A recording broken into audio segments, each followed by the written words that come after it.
Assalamualaikum warahmatullahi wabarakatuh. Perkenalkan, nama saya Nuril Maulani dari jurusan Pendidikan Matematika dengan NPM 2121511009 dari kelas 2021C. Video ini dibuat untuk memenuhi salah satu tugas untuk pembahasan jawaban UAS dari mata kuliah pengelolaan pendidikan.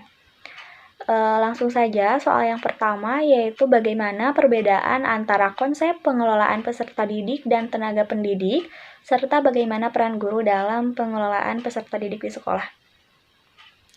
Oke, jadi pengelolaan peserta didik itu merupakan suatu proses pengelolaan, penataan, ataupun layanan yang diberikan kepada siswa agar dapat mewadahi kemampuan yang dimiliki oleh siswa tersebut. Dimulai dari pendidikan moral dan spiritual, kemudian tentunya dimulai dari awal siswa tersebut masuk hingga siswa tersebut menyelesaikan studi di sekolahnya.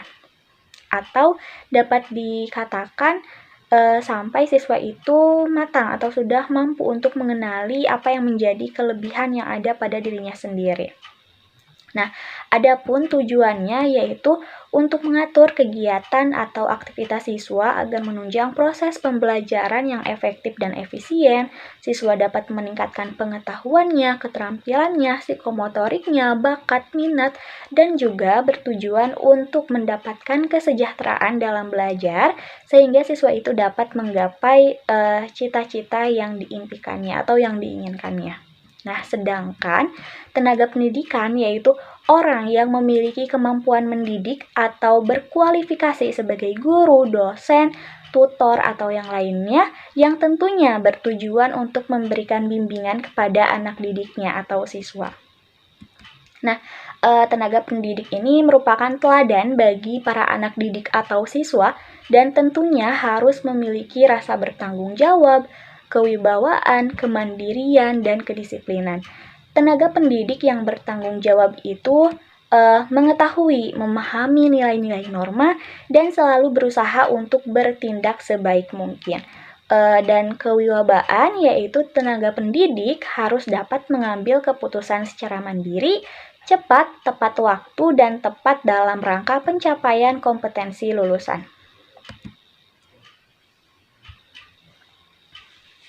Adapun peran guru dalam pengelolaan peserta didik yaitu tidak hanya sebagai fasilitator saja, tetapi harus mampu menjadi teman bagi para anak didiknya atau siswanya dan memberikan arahan atau motivasi atau bimbingan ketika anak didiknya itu sedang ada masalah.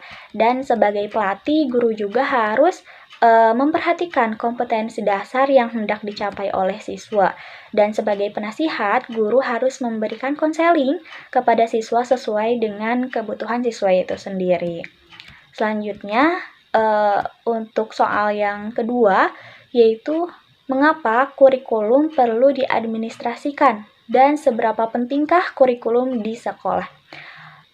Oke, sesuai yang kita ketahui, bahwa kurikulum ini merupakan salah satu komponen yang memang sangat penting dalam dunia pendidikan untuk mencapai tujuan dari pendidikannya itu sendiri. Nah, administrasi kurikulum ini sangat penting karena untuk menunjang keberhasilan atau keefisienan dan keefektifan dari suatu pendidikan guna mencapai tujuan yang telah ditetapkan sebelumnya.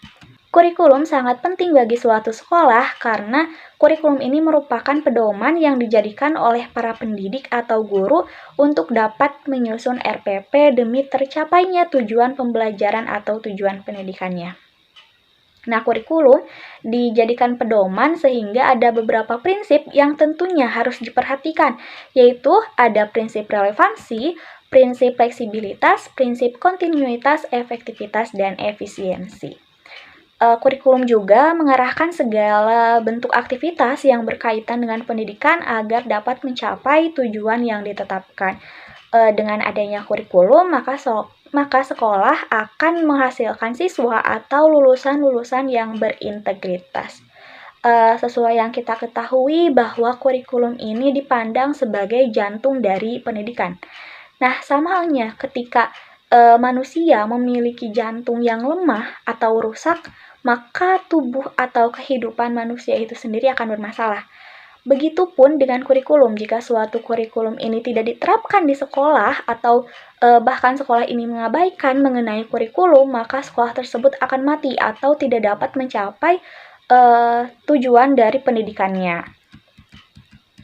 Selanjutnya, soal yang ketiga yaitu jelaskan mengapa dalam pengadaan sarana dan prasarana pendidikan di sekolah harus disesuaikan dengan perkembangan peserta didik, serta jelaskan pula cara dan prosedur menggali sumber-sumber dana untuk penyelenggaraan pembelajaran di sekolah. Nah, jika sarana dan prasarana disesuaikan dengan perkembangan peserta didik, maka pastinya peserta didik itu akan semakin berkembang secara optimal dalam pendidikannya, karena sarana dan prasarana ini merupakan faktor penunjang keberhasilan suatu proses upaya yang dilakukan di sekolah. Apabila sarana dan prasarana tidak tersedia, maka kegiatan pembelajaran yang dilakukan itu tidak akan berhasil sesuai dengan apa yang direncanakan atau yang telah diharapkan. Peranan sarana dan prasarana sangat penting dalam menunjang kualitas belajar siswanya. Misalnya saja, sekolah yang berada di kota yang sudah memiliki fasilitas laboratorium komputer, maka anak didiknya atau siswanya itu secara langsung dapat belajar komputer, sedangkan sekolah yang berada di desa terpencil tidak memiliki fasilitas tersebut dan tidak tahu bagaimana cara menggunakan komputer kecuali mereka mengambil kursus di luar sekolah atau di luar pembelajarannya. Nah, untuk sumber dananya itu, sumber dana untuk pembelajaran di sekolah dapat diperoleh dari orang tua, yaitu dengan adanya keinginan dari orang tua siswa untuk menyumbang biaya sarana dan prasarana agar anak-anaknya itu memperoleh pendidikan yang lebih baik. Kemudian yang selanjutnya ada pemerintah pusat, yaitu memberikan dana hibah untuk sekolah, membayar gaji para guru, membantu proyek pencarian dana sekolah berupa penyediaan tenaga ahli badan dan peralatan, dan membiayai proyek bangunan dan rehabilitasi sekolah untuk daerah tertentu. Kemudian yang selanjutnya ada pemerintahan daerah, yaitu dengan dananya itu berasal dari pendapatan yang dikumpulkan oleh pemerintah daerah berupa pajak. Selanjutnya yaitu masyarakat.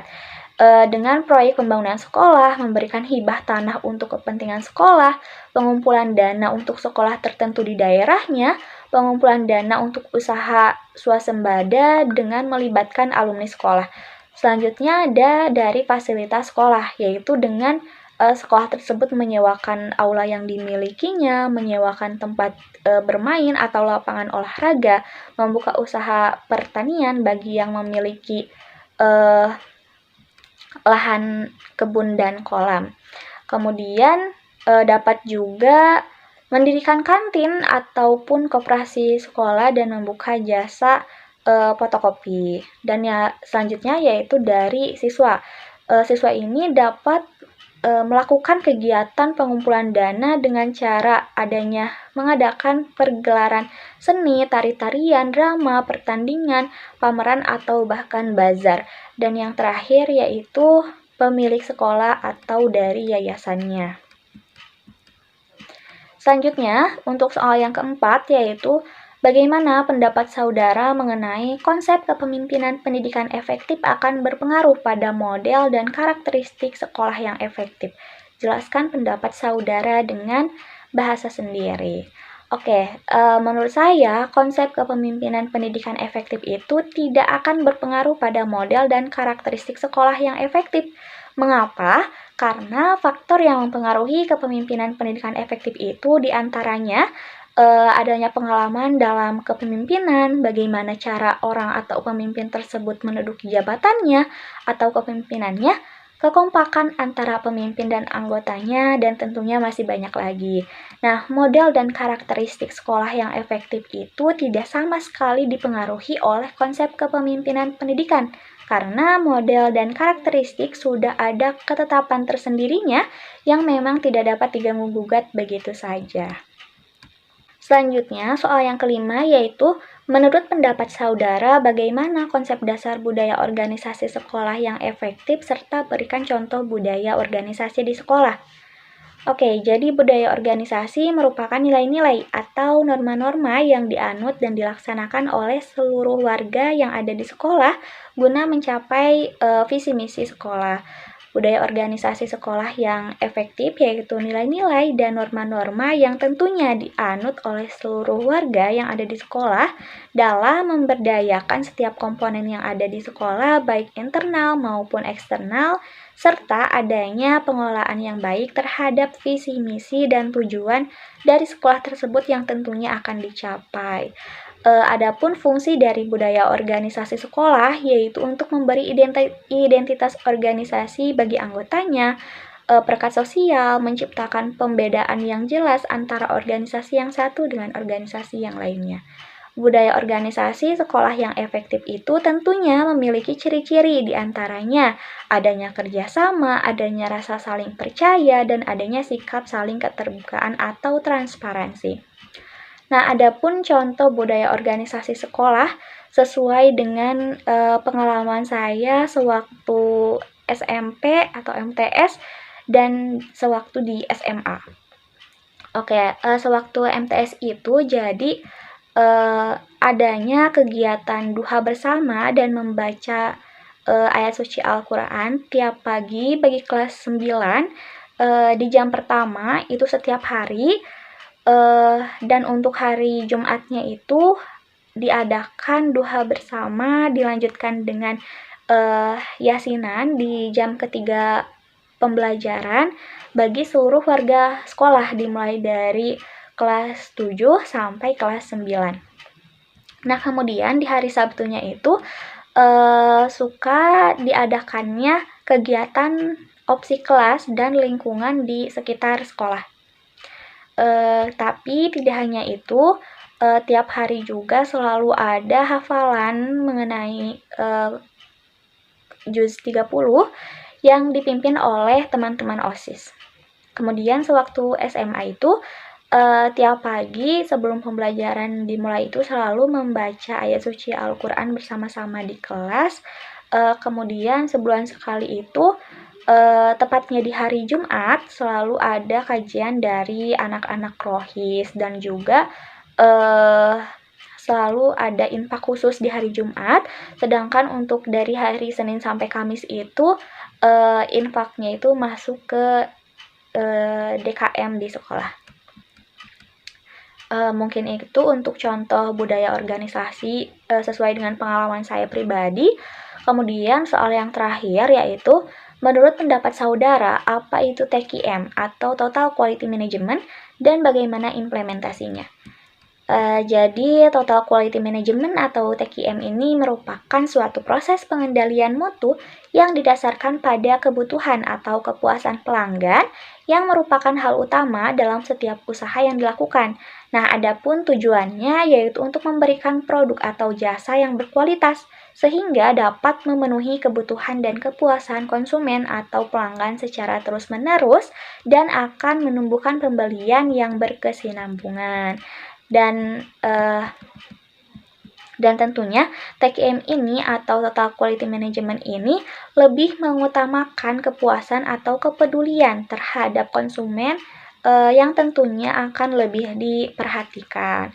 Untuk dunia pendidikan sendiri, Total Quality Management atau TQM berarti itu pengelolaan sekolah yang berorientasi pelanggan. Dalam hal ini pelanggan utama institusi pendidikan itu adalah siswanya. Untuk implementasinya yaitu adanya perbaikan secara terus-menerus yang tentunya perbaikannya itu ke arah yang lebih baik lagi. Adanya standar mutu yang bertujuan untuk mengembangkan lembaga, adanya perubahan budaya atau kultur di mana harus mampu untuk memilih budaya yang baik bagi lembaga pendidikannya atau sekolahnya. Kemudian adanya perubahan organisasi dan adanya usaha untuk mempertahankan hubungan baik dengan pelanggan atau dengan siswanya. Nah, di sini pelajar adalah pelanggan utama. Jika model pembelajaran yang diterapkan tidak memenuhi kebutuhan individu, maka itu berarti bahwa institusi tersebut tidak dapat mengklaim telah mencapai mutu terpadu. Institusi itu harus memberikan beberapa model pengajaran dan pembelajaran terhadap para pelajar atau para siswanya atau para anak didiknya sehingga mereka memiliki kesempatan meraih sukses secara maksimal. Oke, mungkin sekian pembahasan mengenai jawaban UAS yang dapat saya sampaikan. Mohon maaf atas segala kekurangannya. Terima kasih. Wassalamualaikum warahmatullahi wabarakatuh.